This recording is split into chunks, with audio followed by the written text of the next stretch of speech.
जय श्री कृष्णा। हर हर महादेव। स्वागत है आप सभी का हमारे YouTube चैनल में। आज है सावन मास का दूसरा सोमवार। आज हम सुनाएंगे सावन सोमवार व्रत की कथा, जो इस प्रकार है। एक साहूकार था जो भगवान शिव जी का अनन्य भक्त था। उसके पास धन धान्य किसी भी चीज की कमी नहीं थी, लेकिन उसकी कोई संतान नहीं थी और वह इसी कामना को लेकर रोज शिव जी के मंदिर जाकर दीपक जलाता था। उसके इस भक्ति भाव को देखकर एक दिन माता पार्वती जी ने शिव जी से कहा कि प्रभु, ये साहूकार आपका अनन्य भक्त है, इसको किसी बात का कष्ट है तो आपको उसे अवश्य दूर करना चाहिए। शिव जी बोले कि हे पार्वती, इस साहूकार के पास पुत्र नहीं है, ये इसी से दुखी रहता है। माता पार्वती कहती हैं कि ईश्वर कृपा करके इसे पुत्र का वरदान दे दीजिए। तब भोलेनाथ ने कहा कि हे पार्वती, साहूकार के भाग्य में पुत्र का योग नहीं है। ऐसे में अगर इसे पुत्र प्राप्ति का वरदान मिल भी गया तो वह केवल 12 वर्ष की आयु तक ही जीवित रहेगा।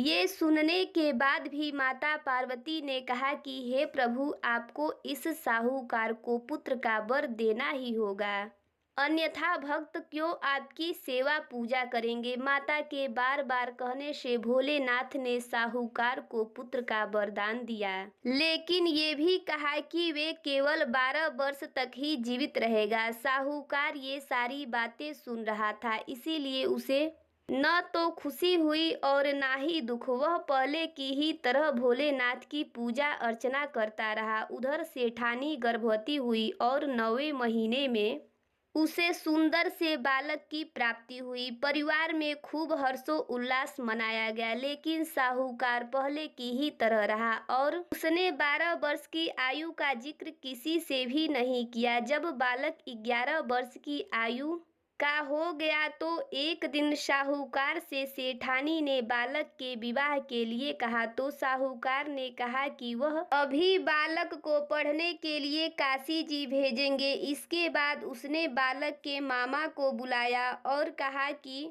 इसे काशी पढ़ने के लिए ले जाओ और रास्ते में जिस भी स्थान पर रुकना, वहां यज्ञ करते हुए ब्राह्मणों को भोजन कराते हुए ही आगे बढ़ना। वे भी इसी तरह करते जा रहे थे कि रास्ते में एक राजकुमारी का विवाह था, जिससे उसका विवाह होना था। वह एक आंख से काना था, तो उसके पिता ने जब अति सुंदर साहूकार के बेटे को देखा तो उसके मन में आया कि क्यों ना इसे ही घोड़ी पर बिठाकर शादी के सारे कार्य संपन्न करा दिए जाए। तो उन्होंने मामा से बात की और कहा कि वह इसके बदले में अथाह धन देंगे, तो वह भी राजी हो गए। इसके बाद साहूकार का बेटा विवाह की वेदी पर बैठा और जब विवाह कार्य संपन्न हुआ तो जाने से पहले उसने राजकुमारी की चुंदरी के पल्ले में लिखा कि तेरा विवाह तो मेरे साथ हुआ है, लेकिन जिस राजकुमार के साथ भेजेंगे वह तो एक आंख का काना है। इसके बाद वह अपने मामा के साथ काशी के लिए चला गया। उधर जब राजकुमारी ने अपनी चुंदरी पर लिखा हुआ पाया तो उसने राजकुमार के साथ जाने से मना कर दिया। तो राजा ने भी अपनी पुत्री को बारात के साथ विदा नहीं किया। बारात वापस लौट गई। उधर मामा और भांजे काशी पहुंच गए। एक दिन जब मामा ने यज्ञ रचा रखा था और भांजा बहुत देर तक बाहर नहीं आया, तो मामा ने अंदर जाकर देखा तो भांजे के प्राण निकल चुके थे। वह बहुत परेशान हुए, लेकिन सोचा कि अभी रोना पीटना मनाया तो ब्राह्मण चले जाएंगे और यज्ञ का कार्य अधूरा रह जाएगा। जब यज्ञ संपन्न हुआ तो मामा ने रोना पीटना शुरू किया। उसी समय शिव पार्वती उधर से जा रहे थे, तो माता पार्वती जी ने शिव जी से पूछा कि हे प्रभु, कौन रो रहा है। तभी उन्हें पता चला कि ये तो भोलेनाथ के आशीर्वाद से जन्मा साहूकार का पुत्र है। तब माता पार्वती कहती हैं कि स्वामी, इसे जीवित कर दे, अन्यथा रोते रोते इसके माता पिता के प्राण भी निकल जाएंगे। तब भोलेनाथ ने कहा कि पार्वती, इसकी आयु इतनी ही थी सो वह भोग चुका, लेकिन माँ के बार बार आग्रह करने पर भोलेनाथ ने उसे जीवित कर दिया।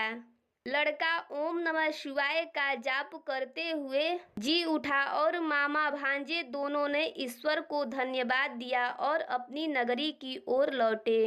रास्ते में वही नगर पड़ा जहां राजकुमारी ने उन्हें पहचान लिया था। तब राजा ने राजकुमारी को साहूकार के बेटे के साथ बहुत सारा धन धान्य को देकर विदा कर दिया। उधर साहूकार और उसकी पत्नी छत पर बैठे थे। उन्होंने ये प्रण कर रखा था कि यदि उसका पुत्र सकुशल न लौटे तो वह छत पर से कूदकर अपने प्राण त्याग देंगे। तभी लड़के के मामा ने आकर साहूकार के बेटे और बहू के आने का समाचार सुनाया, लेकिन वे नहीं माने। तो मामा ने शपथ पूर्वक कहा। तब दोनों को विश्वास हो गया और दोनों ने अपने बेटे बहू का स्वागत किया। उसी रात साहूकार को स्वप्न में शिव जी ने दर्शन दिए और कहा कि तुम्हारे पूजन से मैं प्रसन्न हुआ। इसी प्रकार जो भी व्यक्ति इस कथा को पढ़ेगा या सुनेगा उसके समस्त दुख दूर हो जाएंगे और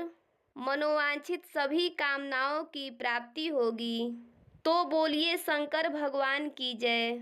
ये कहानी आपको कैसी लगी कमेंट करके ज़रूर बताइएगा। चैनल पर पहली बार आए हैं तो चैनल को सब्सक्राइब करिएगा, बेल आइकन को प्रेस करिएगा ताकि आने वाली न्यू वीडियो की नोटिफिकेशन आप सभी को मिलती रहे। वीडियो अच्छा लगे तो वीडियो को लाइक और ज़्यादा से ज़्यादा शेयर करिएगा। जय श्री कृष्णा।